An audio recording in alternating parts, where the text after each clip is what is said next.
Somewhere between 4 and 5 million people in the U.S. are currently estimated to have Alzheimer's disease. It's a non-reversible brain disorder. It's characterized by mental decline that gets progressively worse. Now, while genetics play a part in determining your risk for the illness, new research shows that several modifiable factors may also have an impact. Haley Weldon explains in this week's report from the Journal of the American Medical Association. Experts predict that Alzheimer's disease will affect more and more people as the U.S. population ages, a concerning thought for those with a genetic history of the illness. I had the disease in the family, and it's a very sad, pitiful disease. Alzheimer's disease is a reason for dementia, a type of dementia, the most common one.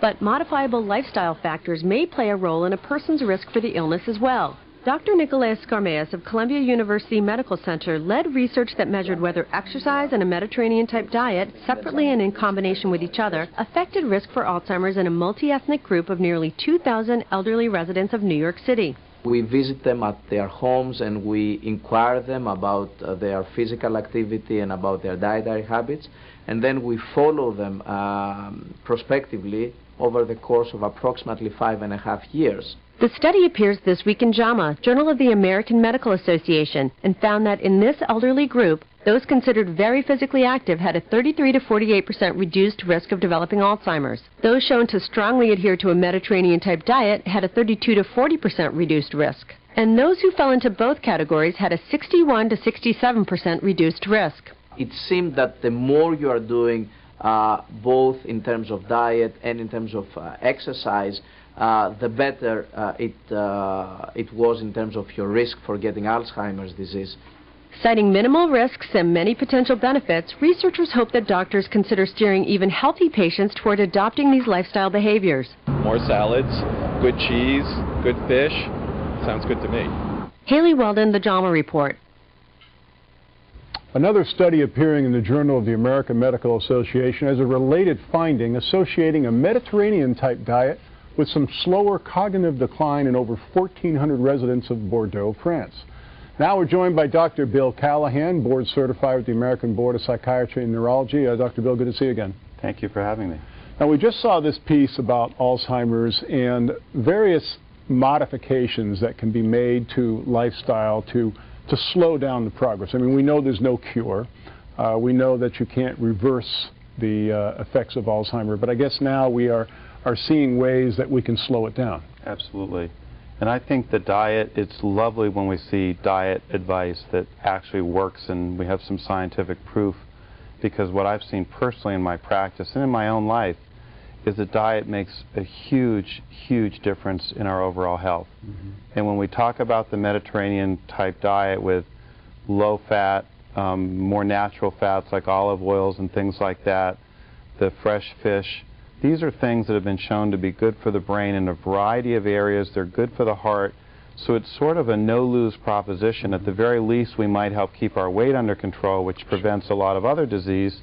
But then there's the issue of actually helping our brains. It's great that we have this. Well, we've been hearing for many, many years about the benefits of diet for your cardiovascular health and your overall weight. And of course, you know, if your weight is under control, that keeps you away from things like diabetes in most cases. So there's all kinds of health benefits. But this is really the first time we're starting to hear that it can affect, you know, a disease such as Alzheimer's. Well, and it's important because in Alzheimer's, you're essentially getting gum in the wiring. And okay. So what that does is that the tangles and damage to the nerve fibers, which are sort of like electrical transmission wires, starts to put gum in our thinking. Mm-hmm. And so then we have trouble with short-term memory and thinking and executive functioning, making decisions and ordering tasks. And so when we think about keeping the brain healthy with things like fresh fish and exercise, which raises HDL, a particular type of cholesterol that's good, we know from bipolar data and other brain diseases I treat that that's really good for our brain, just like it's good for our heart. So we usually win over these more chronic progressive diseases by coming at them from every possible angle. And the nice thing, it gives us something that every citizen can do for themselves. They don't just have to rely on their doctors. They don't have to rely just on a medicine. I would have to think, too, that if you go through a radical change in your if you move from the Western diet, as we call it, to the Mediterranean diet, and you start getting into more of an exercise program, all of these also are some kind of mental stimulus as well, because it's new and different things you're trying, and I have to think that has some help to it as well. It does. Change is good, but it's also hard. Okay. You know, many intelligent people that I see who know this information, when it comes to changing, and let's talk honestly about it, fats make us feel full, and they make us feel full for a long time, and we can get them really cheaply. And they're available around every corner. And so when we start talking about learning how to cook in a different way and buying fresher foods, preparing them, it is fun and exciting and challenging, but it may take a little bit more time. And we may, in the beginning, as we make that adjustment, have to get used to feeling a little bit hungrier than we used to feel. But remember, we go back to human beings and the way we evolved. We certainly went through periods of hunger, and there's nothing abnormal about that. But we may not think that way today. I deal with that every day to keep my weight under control. Now, when you're dealing specifically with your patients and families of patients who are suffering from Alzheimer's, you know, what kind of advice are you giving these people? Well, part of what I said earlier is that we're going to come at it from every possible angle. So for caregivers, this creates tremendous amount of emotions, not just the fear, which is the top layer, but underneath the sadness, the anger, you know, why was my loved one suffering? Why did this happen to me?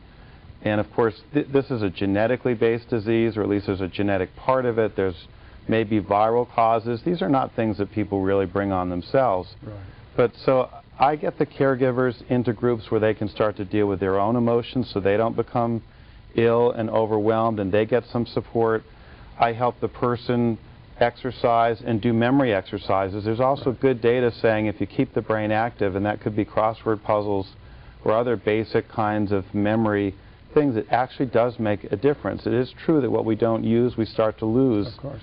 And certainly medications, while not cures, there are medicines that slow down the progression of this disease. And really key here is the quicker you get a medicine on board, the quicker you prevent that decline. And the longer you wait, even if we put the medicine on board, we can't necessarily get you back to where you were. We can stop the progression.